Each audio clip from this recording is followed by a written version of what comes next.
before you begin grossing, you want to make sure that you have a nice clean work environment. Make sure that you have a unimpeded work environment, so make sure that your ventilation is on prior to beginning. First step, you want to check to make sure that your patient identification is accurate. So you want to make sure that you have your cassette printed with your surgical number matching your specimen number. You want to ensure that your requisition is appropriate for the specimen that's in front of you, and that two methods of identification are present on the requisition as well as on your specimen container.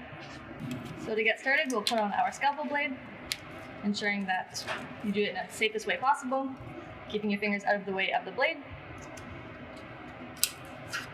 and ensuring that your blade is on securely before beginning. Prior to cleaning your bench, you want to make sure that you have removed all of your blades safely. So ensure that your blade is completely inside of the blade box prior to pushing down on top and pulling it. Then you'll want to go and clean your tools prior to starting any other specimen, and ensure to wipe down your workbench.